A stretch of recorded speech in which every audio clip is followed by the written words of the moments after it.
Título: La soga hueca. La lluvia golpeaba con furia contra las ventanas de la posada del ahorcado, un edificio decrépito que parecía gemir bajo el peso de los años y los secretos. El viento aullaba como un alma en pena, colándose por las rendijas de las puertas y las grietas de las paredes de piedra.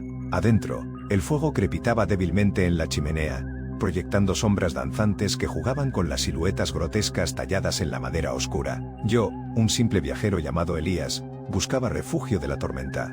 Había escuchado historias sobre este lugar, relatos de apariciones y susurros fantasmales, pero el cansancio y el frío me habían convencido de ignorar las advertencias. Necesitaba un techo y una cama caliente, aunque fuese en la mismísima boca del infierno. El posadero, un hombre corpulento de rostro pálido y ojos hundidos, me recibió con una sonrisa forzada. Su nombre era Silas, y su presencia, lejos de tranquilizarme, intensificó la sensación de inquietud que me embargaba desde que había puesto un pie en la posada. Me asignó la habitación número 7, en el segundo piso, justo al final del pasillo. «Es la más tranquila», dijo Silas con una voz ronca que parecía provenir de las profundidades de una tumba. La habitación era pequeña y austera, con una cama de madera chirriante, una mesa coja y un armario polvoriento. El olor a humedad y a encierro era penetrante, mezclado con un aroma dulzón y nauseabundo que no pude identificar. A pesar del fuego en la chimenea del salón principal, la habitación estaba helada. Intenté ignorar la sensación de opresión que me atenazaba el pecho y me dispuse a cenar. La comida, un estofado de carne correosa y verduras insípidas, no hizo más que aumentar mi malestar. Cada bocado parecía atorarme en la garganta, como si una mano invisible me estuviera estrangulando. Después de la cena, decidí retirarme a mi habitación.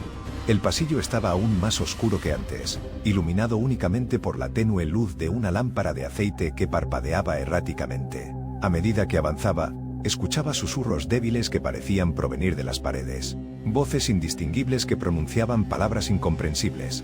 Al llegar a la habitación número 7, sentí un escalofrío que me recorrió la columna vertebral. La puerta estaba entreabierta, a pesar de que recordaba haberla cerrado al salir. Dudé por un instante, pero finalmente me decidí a entrar. Dentro, la temperatura había descendido drásticamente. El aire era denso y pesado, como si estuviera cargado de una energía oscura y maligna. La cama chirrió al sentarme, y las sombras en las paredes parecían cobrar vida propia, retorciéndose y alargándose como garras espectrales. De repente, un quejido gutural resonó en la habitación, un sonido desgarrador que parecía provenir de lo más profundo del infierno. Salté de la cama y busqué la fuente del ruido, pero no encontré nada. El quejido se repitió, esta vez más cerca, más intenso. Empecé a sentir pánico. El sudor frío me empapaba la frente, y mi corazón latía con fuerza en mi pecho. Sabía que no estaba solo en esa habitación. Sabía que algo, o alguien, me observaba desde la oscuridad. Entonces lo vi. En la esquina más oscura de la habitación, una figura espectral se materializó lentamente. Era la silueta de un hombre, vestido con ropas harapientas y con una soga alrededor del cuello. Sus ojos, hundidos y vacíos, me miraban con una expresión de infinito sufrimiento. Intenté gritar, pero la voz se me quedó atascada en la garganta. Estaba paralizado por el terror, incapaz de moverme o de apartar la mirada de aquella aparición macabra. El espectro flotó hacia mí, acercándose cada vez más. Pude sentir su aliento helado en mi rostro, el hedor a muerte y descomposición que emanaba de su cuerpo incorpóreo. «La muerte es el camino», susurró la aparición con una voz cavernosa que resonó en mi cabeza. «La muerte es el único escape». La soga alrededor de su cuello comenzó a tensarse, como si estuviera a punto de ahorcarse de nuevo. La imagen era horripilante, indescriptible. Cerré los ojos con fuerza, esperando lo peor, pero el dolor nunca llegó. Abrí los ojos lentamente, temiendo lo que pudiera encontrar. El espectro había desaparecido. La habitación estaba en silencio, aunque podía sentir su presencia acechando en las sombras. Pasé el resto de la noche en vela, sentado en la cama, temblando de miedo. Cada crujido de la madera, cada susurro del viento, me hacía saltar del susto. No pude dormir ni un solo instante. Al amanecer, salí de la habitación a toda prisa. Bajé las escaleras corriendo y me dirigí al salón principal, donde encontré a Silas, el posadero, desayunando tranquilamente. ¿Ha descansado bien, señor Elías?, me preguntó con una sonrisa inquietante. No, respondí con voz temblorosa. He visto un fantasma, un hombre ahorcado. Silas soltó una carcajada estruendosa. Oh, No se preocupe por eso, señor Elías. Es solo uno de los antiguos huéspedes de la posada.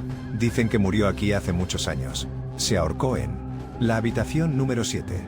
¿Y por qué no me lo dijo?, exclamé indignado. Silas se encogió de hombros. No pensé que le importaría. La mayoría de los huéspedes lo encuentran entretenido. Salí de la posada sin decir una palabra más.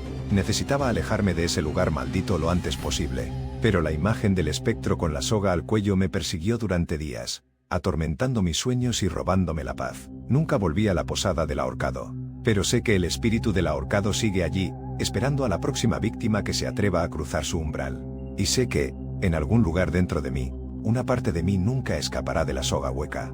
Años después, leí un artículo sobre la posada del ahorcado. Decía que había sido clausurada tras una serie de extrañas muertes. Silas, el posadero, había desaparecido sin dejar rastro. Algunos decían que había huido con el dinero de los huéspedes. Otros, que había sido la última víctima del fantasma de la habitación número 7. Pero yo sé la verdad. Silas no huyó ni fue asesinado.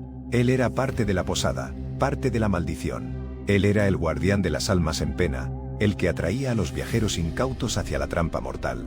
Y ahora, probablemente, sigue allí, esperando en la oscuridad, con una sonrisa macabra en el rostro y una soga lista para otro cuello. Porque en la posada del ahorcado, la muerte no es el final, es solo el camino.